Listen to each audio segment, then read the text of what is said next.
Ayun oh. You're vlogging by vlogging ha? Mga kamote vlogger. Kamote vlogger. Oh, eh hindi video to eh. Calle Crisologo. Yan.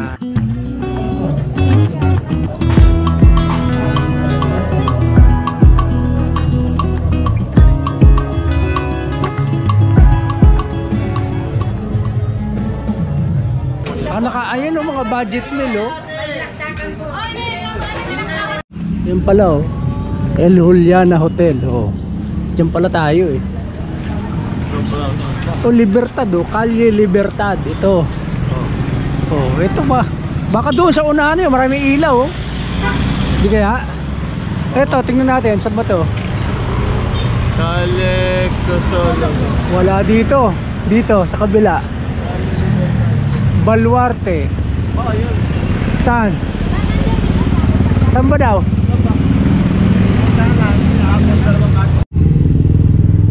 Ayan guys. Kasama ang Honda ADV 160 Laguna RT. Alright. You're vlogging by vlogging ha? Mga kamote vlogger. Kamuti vlogger. Pwede na kayo magpa-picture dyan. Ayun oh, ang dami pala oh. Dito, kamote vlogger oh. Dito. Kalye, ang daming kalye. Kamote vlogger oh. Yan oh. Kamote vlogger. Oh, eh hindi video to eh. Grabe, lumang-luma na to oh. Bricks talaga no. Ayan guys oh. Yan talaga yung panahon na yung mga bahay dito. Yan oh. Yan yung ano, pavement oh. Pero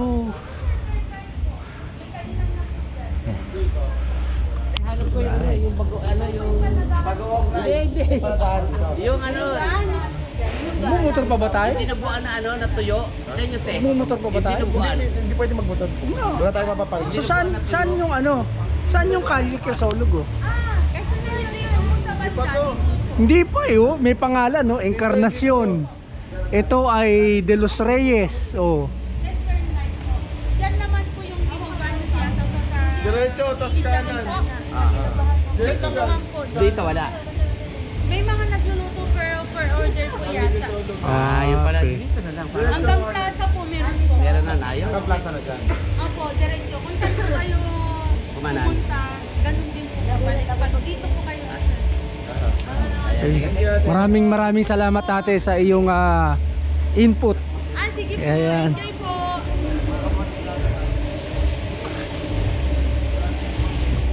Ito bago to, hindi to luma. Kumbaga ni-renovate na. Ang ganda oh.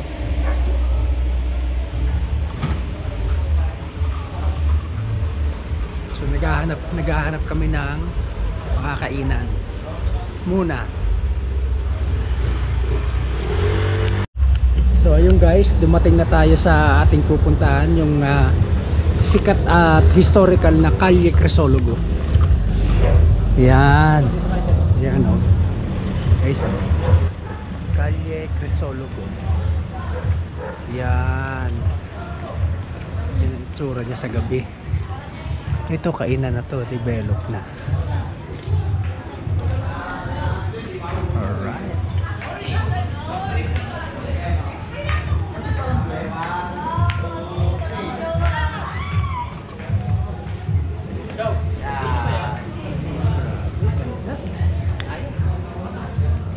Tupad na naman natin yung isa sa mga wishlist natin na puntahan.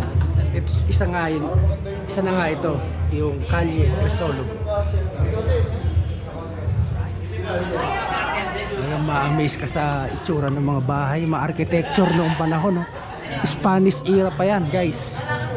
Yun mo oh. Ito yung mga kasama natin oh. Kumukuha ng mga memories oh.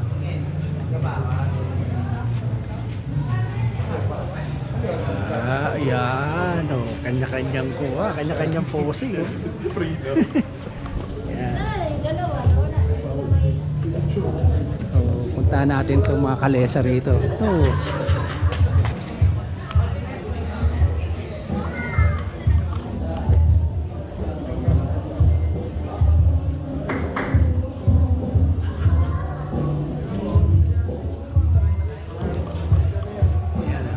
pala sa itsura pagkagabi. Ang daming kainan na.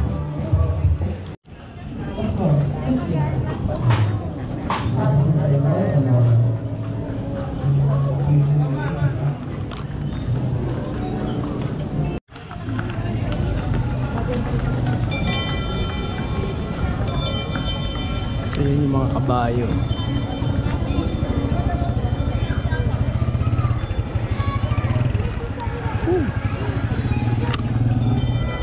Ay, mga kasama ko. Mahaba rin tong kalye Isolde eh. Kaya may mga moderno na oh. Katulad yan no? Yung mga inasal na oh. Pero ang dami pa rin pumupunta, lalo na ngayon sa gabi kasi hindi mainit. Pavement eh.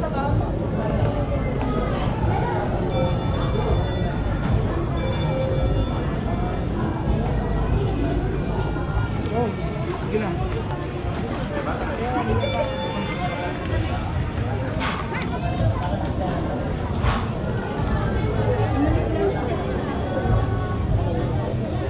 Mahaba rin. Saan nagtitinda oh. Wow. Kaya katulad yung mga ganyang bahay oh.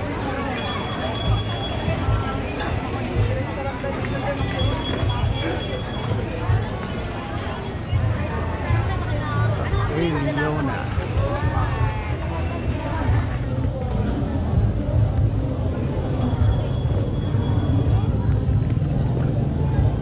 Leona Florentino.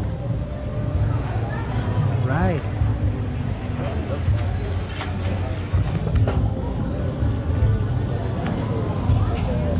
Ay, ito na siguro yung dulo kasi dito na nagpa-parking eh.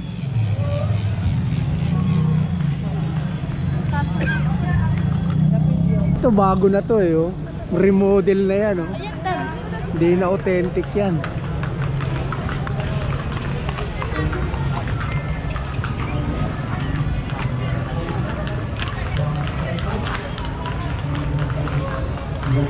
Oh, may ano dito, may concert ah. May concert oh. Free concert. Politics, politics. Ha? Ah, kampanya. Oh, hindi, third song eh. Di free concert. Oh, apo.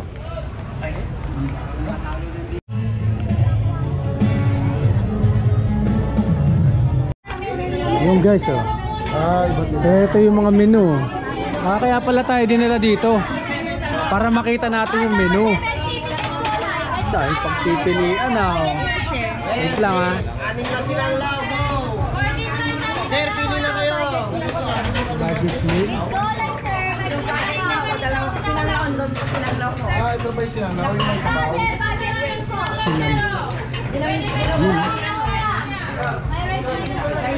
Ano rice boy?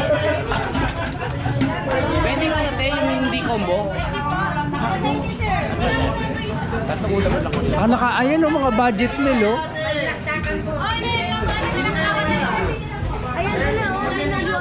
Oh, yan oh. In-order na ako ng isa. Oh, so kanya-kanyang order pala. Yun guys oh. Gulo rito. Kanya-kanyang order. Pipila na lang ako para sigurado. Yan. Sundan ko na ito mga tropa pips ko. Ito pala to guys oh. Bang Ranch, Sinanglawan and Eatery. Yan po yung budget nyo namin sa 7 Ayan guys oh. Titikman natin tong special empanada dito sa Bigan. Kasi pagka dito daw galing, ito authentic, di ba? Bigan empanada tawag yan, di ba? Oh, di ba? Kasi sabihin niyan may Bigan empanada, eh. Authentic din eh.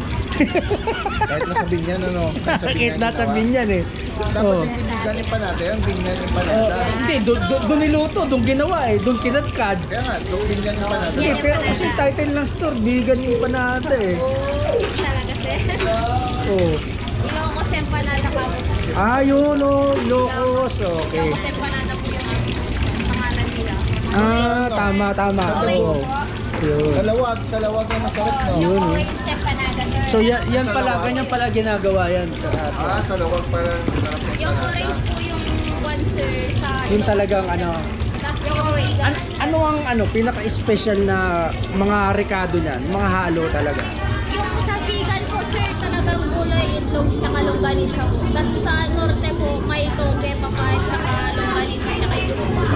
Parang halo. Yung parang may ubod. Meron ba nun? May parang may ubod. Yung munggo po. Yung munggo. Yung toge. Oh, yun. Meron din. Oh, meron din ganun. Sa may norte po. Oh, ang tawag doon, empanada din. Ilocos empanada. Ayun ang Ilocos empanada. Pero sir, yung vegan Ilocos din naman, di ba? Oo nga, yung vegan sa Ilocos eh. Oh, pero itong double special, ano ang laman niyan? Parang pinadobel lang po. Dinoble lang kaya na double. Hindi, baka lahat ng rekado nandun na. Dinoble lang. Hindi, kapit sa pag inalo mo 100. O, isang balot lang. Mas malaki po. Ito na ba yun, te? Tayo po. Okay, ay, yun. So guys, tikman natin to O paano? Ihahatid ko muna to kay Cap Babes ha? Habang mainit pa. Salamat eh. Yun Ayan. Tikman natin. Tanungin natin si Cap Babes kung anong lasa. Sasabayan natin pala sa pagkain habang mainit pa. Ay, meron bang special sauce to?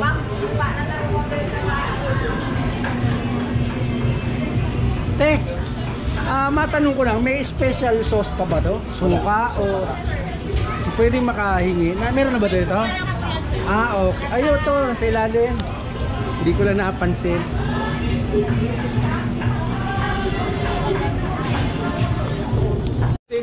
Yeah, tikman mo na, mainit-init pa. Yung lawag ang masarap. Ngayon, meron niyang kasamang suka, siyempre. Ayun. Kaya Kap, sa ano yung masarap galing sa lawag? Yun dapat, ano? Parang ano yung mantika. O kasi bagong ahon niya, no? Mainit pa, di ba? Oo. Yun, masarap, mainit Repolyo, pa. Tapos konting longganisa at saka itlog. Wala. Doon daw yan sa dulo. O, yung dulong-dulo. Dito ako bumili kanina. Sa bungad. Doon kami kasi walang pila ron eh. Ano yun? Yan. Ano? Kamusta lasa? Lagyan mong sauce Ang lasa ka? para malaman mo yung sarap.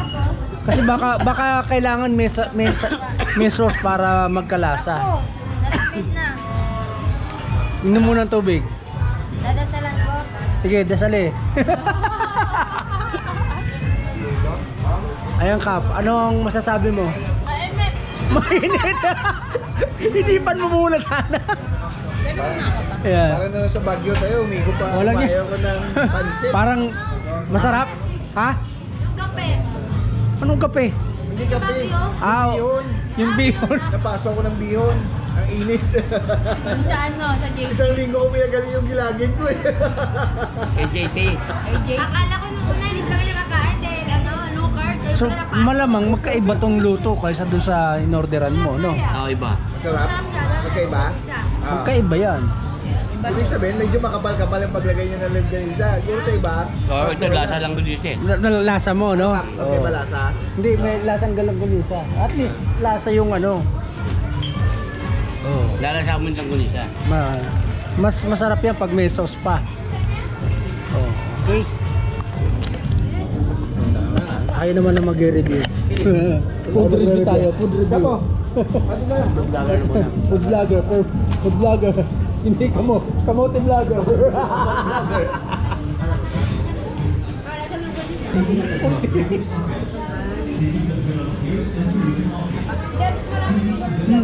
At least naamoy ko, narasahan ko yun. Kanina parang hindi mo amoy ang longganisa dun eh. Parang romantika.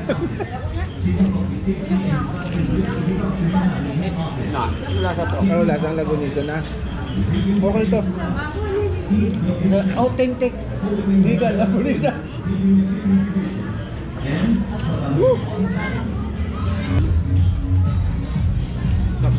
Pasensya na guys, medyo madilim. Madilim lang dito, pang ano dito eh. Pang bedroom light ang ano dito. Yeah. Kabaret. Masarap na. marami langgunisa dito para sa isa. Parang puro papaya yun eh. Ibang luto rin ata yun eh. No? Ibang luto rin yung gusto nyo matikman yung natikman namin, pumunta lang kayo dito. At matitikman nyo bagong luto. Mainit-init pa. Gusto nyo ng authentic? Pumunta kayo sa Binyan. Authentic. So yan guys, ano? Kaya galing ko lang dun, no? Sa Bigar Car Trunk Bazaar. So ngayon, nandito tayo sa parang plaza, no? Asyalan muna natin. Actually, hindi ko alam kung nasan yung mga kasama ko. Pero alam ko pabalik na sila dun sa transient house namin eh. So ako, napalingon ako dito. So tingnan natin kung ano yung tsura dito. Ganda oh. Oh.